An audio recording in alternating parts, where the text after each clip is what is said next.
چلیے. So why are Kachi Abadis formed? بنیادی سوال یہ ہے کہ کچی آبادی جیسے آپ نے پوچھا کہ کیوں بنتی ہے. بنیادی طور پہ سوری دوبارہ صحیح ہے ٹھیک ہے. ہر شخص جو ہے ایک اچھے گھر میں رہنا چاہتا ہے. کوئی آدمی کوئی فیملی ایسی جگہ نہیں رہنا چاہتا کہ جو انوائرمنٹلی خراب ہو, وہاں ہائیجین کے مسئلے ہوں, گندی جگہ ہو. تو مسئلہ یہ ہے کہ کچی آبادی میں رہنے والے وہاں شوق سے نہیں رہتے. ٹھیک, ان کو جگہ چاہیے رہنے کے لیے, اور وہ ان کی اپنی انکم کے لحاظ سے وہ جگہ ہونی چاہیے. ٹھیک, جس کو یہ زمین خرید سکیں, مکان بنا سکیں. تو اب اسٹیٹ چونکہ ان کو یہ چیز پرووائڈ نہیں کر سکتی, تو اپنے طور پہ وہ کوشش کرتے ہیں. شہروں میں جو لوگ آتے ہیں وہ زمینوں پہ قبضہ کرنے کے لیے نہیں آتے, وہ ملازمت کرنے کے لیے آتے ہیں, پیسہ کمانے کے لیے آتے ہیں. ٹھیک, تو اب ان کو اگر جگہ نہ ملے تو پھر وہ مجبوراً ایسی جگہوں پہ چلے جاتے ہیں جہاں پہ وہ آرام سے رہ سکیں, چاہے وہ گندی ہوں, چاہے وہ اللیگل ہوں. تو کچی آبادیوں کے بننے کا بنیادی سبب یہ ہے. ٹھیک, دوسرا سوال یہ پیدا ہوتا ہے کہ جو دوسرے لوگ ہیں جو پلانڈ ایریاز میں رہتے ہیں, جو اچھے مکانوں میں رہتے ہیں, ان کا کیا ویو ہے کچی آبادی کے بارے میں, پروپیگنڈا کس طرح پروپیگنڈا جو ہے وہ کس بنیاد پہ ہوتا ہے. نارملی ہمارے جو مڈل کلاس ہے اس کے نزدیک ان کی پراپرٹی ویلیو جو ہے وہ ہر چیز سے زیادہ امپورٹنٹ ہے. جب کچی آبادی کسی علاقے میں بنتی ہے تو ان کی وہ یہ سمجھتے ہیں کہ ہماری پراپرٹی ویلیو کم ہو جائے گی, تو وہ ان لوگوں کے خلاف پروپیگنڈا شروع کرتے ہیں کہ کچی آبادی میں رہنے والے کرمنلس ہیں, چور ہیں, اللیگل امیگرینٹس ہیں, یا اسمگلر ہیں, یا مطلب یہ کہ ایسے مسائل پیدا کرتے ہیں جو وہ کنٹرول نہ کر سکیں, گندگی پھیلاتے ہیں. تو یہ ایک پروپیگنڈا تو یہ ہے. پھر مختلف شہروں میں مختلف قسم کے پروپیگنڈے کیے جاتے ہیں کہ کہیں ان کو افغان کہہ دیا جاتا ہے, کہیں بنگلہ دیشی کہہ دیا جاتا ہے, کہیں برمیز کہہ دیا جاتا ہے, اور یہ کہا جاتا ہے کہ ان کو شہروں سے خارج کیا جائے. اس میں یہ بھی تو ایک اتنا ایکٹیو ایشو ہے ہماری جو ابھی آپریشن چل رہے ہیں, جن میں اتنے زیادہ لوگ انٹرنلی ڈسپلیس بھی ہو رہے ہیں, وہی لوگ اٹھ کر ادھر آ رہے ہیں.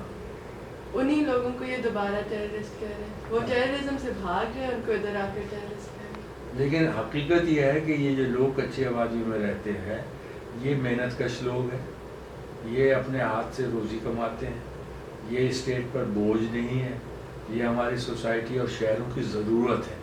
ایک طرف تو ان کو کرمنل کہہ دیا جاتا ہے, اور یہ کہہ دیا جاتا ہے کہ ان کو یہاں سے ہٹایا جائے. دوسری طرف انہی لوگوں کی ضرورت ہوتی ہے, مڈل کلاس کو, اسٹیٹ کو بھی ضرورت ہوتی ہے, کارخانے داروں کو بھی ضرورت ہوتی ہے.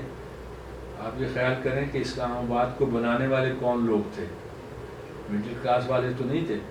یہ لوگ آئے, انہوں نے سڑکیں بنائی, محنت کی, اور ان کو شروع میں بسایا نہیں گیا بلکہ ان کو اجازت دی گئی کہ یہ شہر میں رہیں.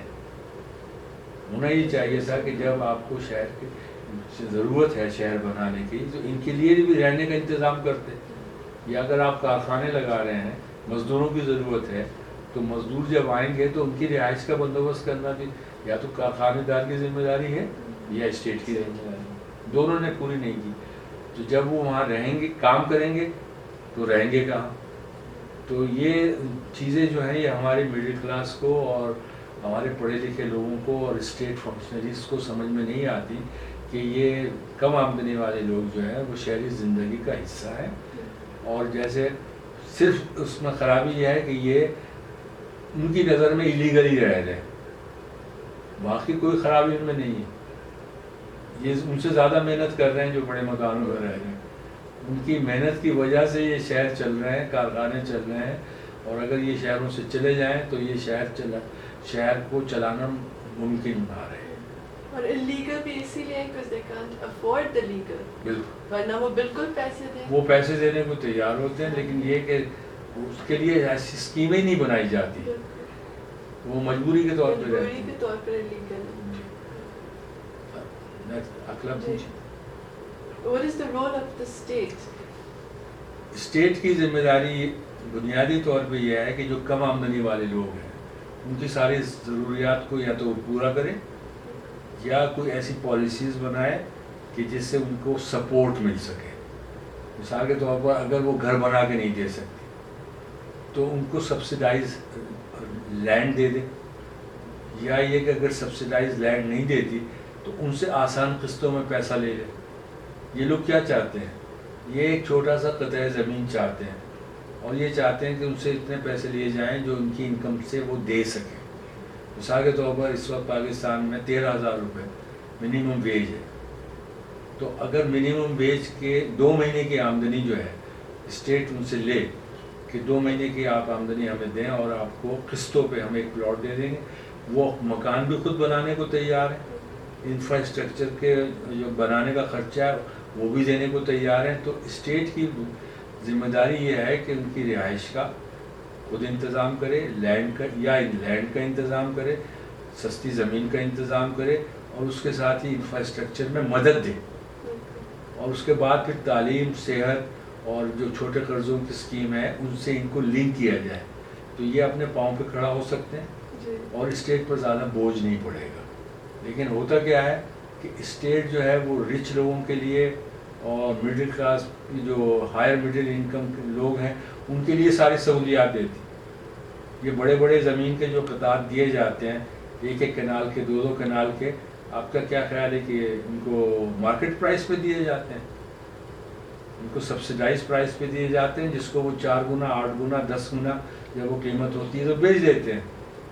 تو اسٹیٹ جو ہے انہی کو سپورٹ کر رہی ہے جن کے پاس زیادہ پیسہ ہے اور ان لوگوں کو اگنور کر رہی ہے جن کو سب سے زیادہ ضرورت ہے. اگنور بھی نہیں بلکہ یہی پروپیگنڈا. اور پھر یہ ہے کہ پروپیگنڈا بھی کر رہی ہے, پھر جب وہ رہنے لگتے ہیں تو ان کو ایوکٹ کر دیا جاتا ہے, فورسبلی ایوکٹ کر دیا جاتا ہے. ان کے جو ان کے اثاثے ہوتے ہیں وہ تباہ ہو جاتے ہیں, جو سوشل لنکیجز ہوتے ہیں وہ ختم ہو جاتے ہیں اور وہ در بدر پھرتے رہتے ہیں. پھر وہ کہیں سر چھپانے کے لیے کوئی جگہ تلاش کرتے ہیں.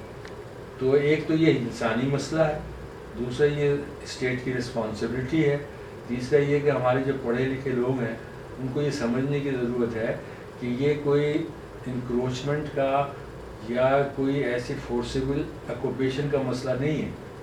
یہ ایک مستقل ضرورت ہے. کم آمدنی والوں کی جو ہاؤسنگ ہے یہ ایک مستقل ضرورت ہے جو بڑھتی چلی جائے گی.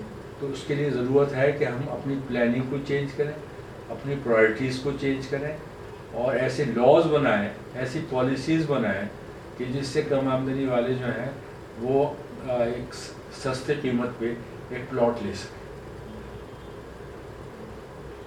اس میں اب